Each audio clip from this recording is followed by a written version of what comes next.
Es verdad que no se puede hablar de un festejo cuando es una enfermedad, pero es como que hay días que van en la agenda marcando la atención sobre ciertas enfermedades.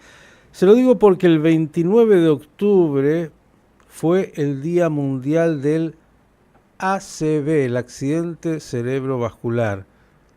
Claro, no es que es el Día Mundial para festejar, sino para saber un poco más. Y nosotros queremos saber qué es este accidente cerebrovascular. Algo ya nos contó, pero sobre todo, bueno, qué síntomas, cómo se previene, qué se puede hacer. A ver qué nos dice nuestro especialista, el doctor Alfredo Filzenfeld, que es neurólogo y profesor. Doctor, ¿cómo le va? Buen día. Hola, buenos días, ¿cómo están? Muy bien. A ver, dije, no es para festejar ni mucho menos.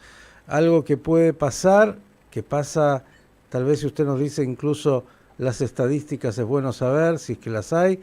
Y bueno, ¿qué síntomas son los que empiezan a aparecer? ¿Qué se puede hacer? ¿Cómo se lo puede de alguna manera, um, yo diría, controlar algo que sea menos severo? Cuéntenos todo lo que valga la pena para que todos sepamos. Bueno, muy bien. Es un día para recordar eh, que existe el ACV. Y acá quiero hacer una salvedad. Los cardiólogos nos llevan una ventaja, una goleada respecto a lo que es el dolor precordial, o sea, el dolor de pecho, Ujú. versus lo que son los primeros signos de lo que podría ser un ACV. Cualquier individuo sabe que ante un dolor de pecho va corriendo a una guardia, se hace un electrocardiograma, los médicos hacen lo imposible, lo indeseable para descartar un infarto de miocardio.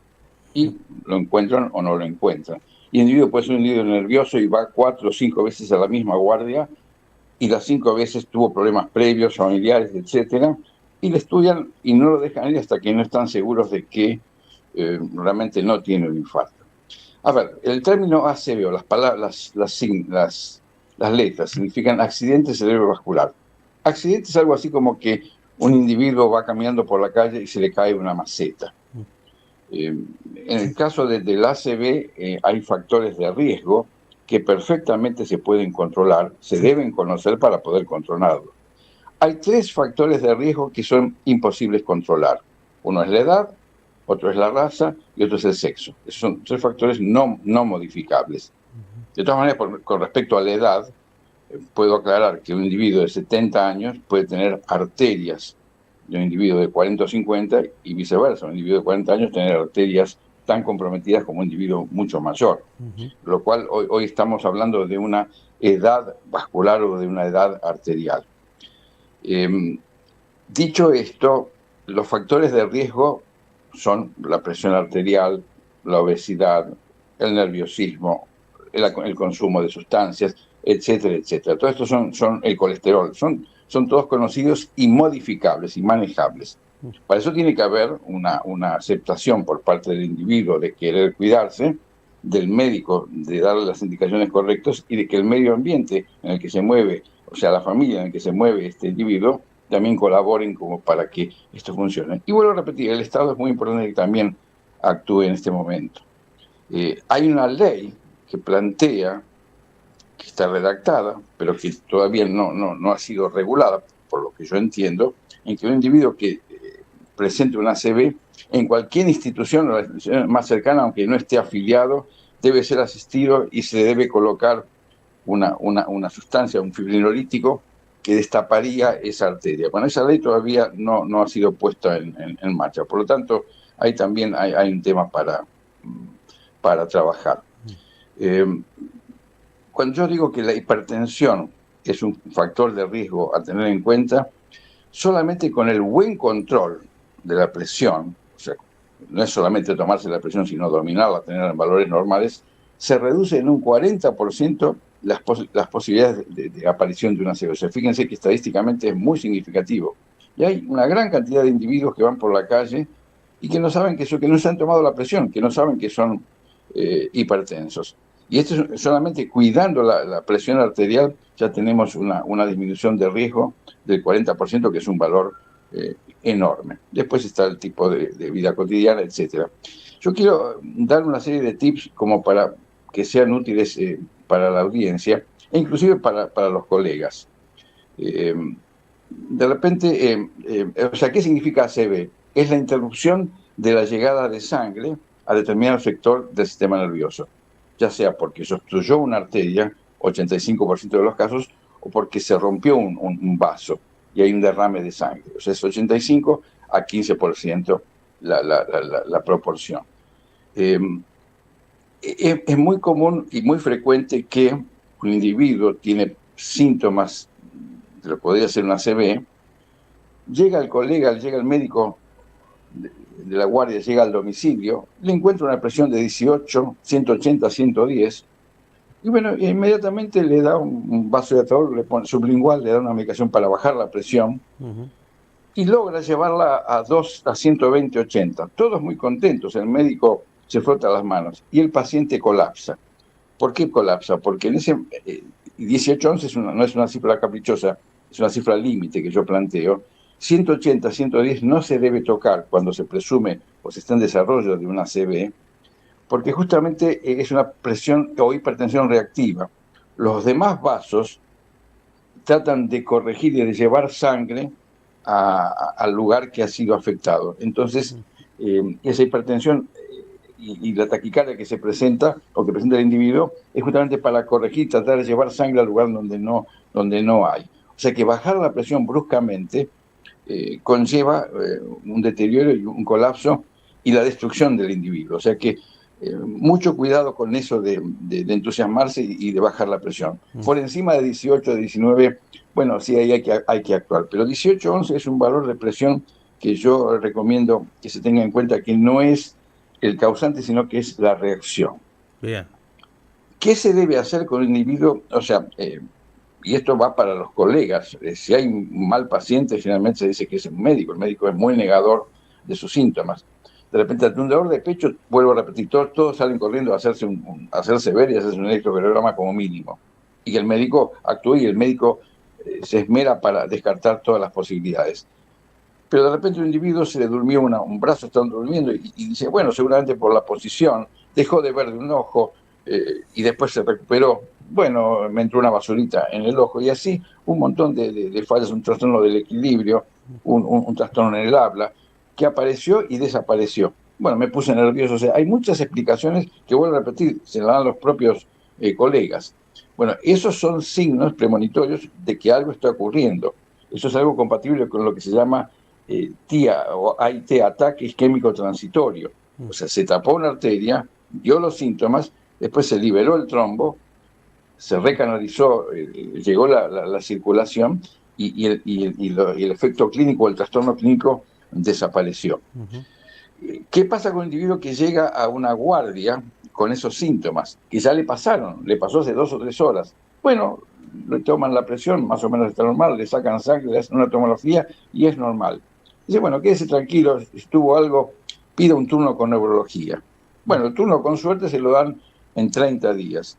Al día 15 aparece en la misma guardia ya con una hemiplegia instalada. O sea, un individuo que llega diciendo que tuvo un mini trastorno neurológico, vuelvo a repetir, un trastorno visual, un trastorno motor menor en una mano, en una pierna, un trastorno en el habla, un trastorno del equilibrio, aunque se haya recuperado, a ese individuo hay que hacerle de todo, y de todo no son demasiadas cosas, es una rutina completa, una tomografía de inmediato, porque la única forma de saber si el evento es seco o húmedo, o sea, si es isquémico o hemorrágico, es mediante una tomografía. La semiología, claramente un buen semiólogo puede diferenciarlo, pero el mejor semiólogo se puede equivocar, así que una tomografía es importante hacerlo. O sea, el paciente cuando llega a la guardia no tiene que entrar a la guardia, tiene que ir directamente al tomógrafo, es el primer estudio que hay que hacer. E inclusive es prudente que el ambulanciero, cuando está llevando a un paciente con esas características, se asegure que en el lugar, al hospital o sanatorio donde lo va a llevar, el tomógrafo funcione. Porque si el tomógrafo no funciona, se perdió mucho tiempo. Y hay convencionalmente 4 horas para poder actuar con rapidez cuando el evento es isquémico y se deben tomar las medidas para evitar un mal mayor. O sea que son pequeños tips que le aseguro que esto pasa y que de repente un paciente llega a una guardia y hay 15 o 20 pacientes antes y tiene los signos de ACV, ese enfermo es prioritario, ese paciente tiene que entrar de inmediato a la guardia por más que todos los demás protesten. Bien, el Y tiempo juega un sí, factor importante. es fundamental porque hay 4 horas para poder actuar y evitar un mal mayor. Cuando se produce la oclusión de una arteria, sufre lo que está distalmente, o sea, lo que está después de esa arteria. Y esa zona tiene un núcleo, que es, o sea, la zona central, que sería la más afectada, pero la periferia es una zona de penumbra, donde las neuronas están como golpeadas, están como knockout, pero no están muertas. Entonces, si uno actúa correctamente, seguramente puede salvar y puede recuperar al gran sector, a la gran superficie que está comprometida. Tal vez el core, el centro, no sea recuperable, pero todo lo demás sí. Y hay unas famosas 3 Hs de control: la hipertensión, la hiperglucemia y la hipertermia.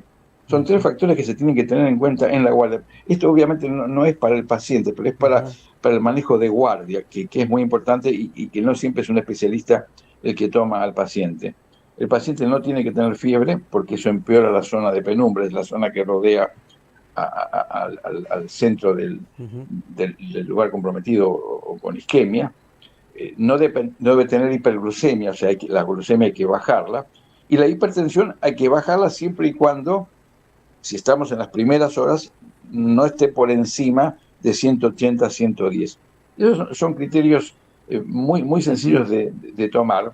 Y el paciente tiene que estar cómodo, tranquilo, tiene que ser atendido de inmediato. Esto es realmente fundamental. Preguntas, doctor. Sí. ¿Tenemos estadísticas de qué porcentaje de la población sufre un ACV?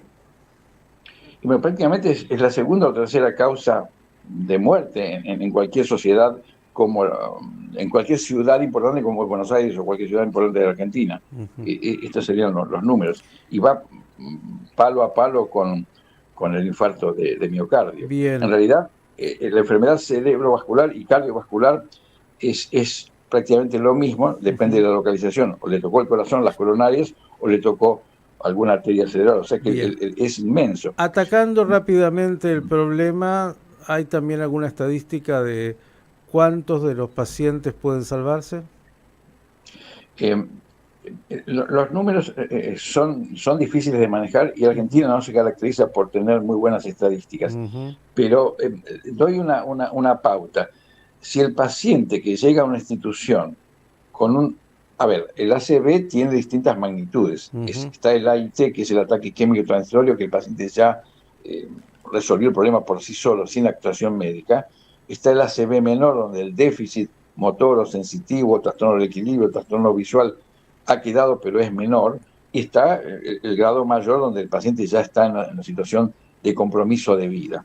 O sea, este es un paciente que sí va a terapia, que debe, a terapia intensiva me refiero, que debe ser atendido, pero el paciente que está en la situación previa, e inclusive que está bien clínicamente porque se le pasaron todos los síntomas, de inmediato tiene que hacérsele una tomografía y descartar que no haya una hemorragia, porque que sea normal no quiere decir que no haya tenido una pequeña isquemia. El ACV severo es aquel que deja secuelas, ¿no? Sí, una secuela importante y con compromiso de vida.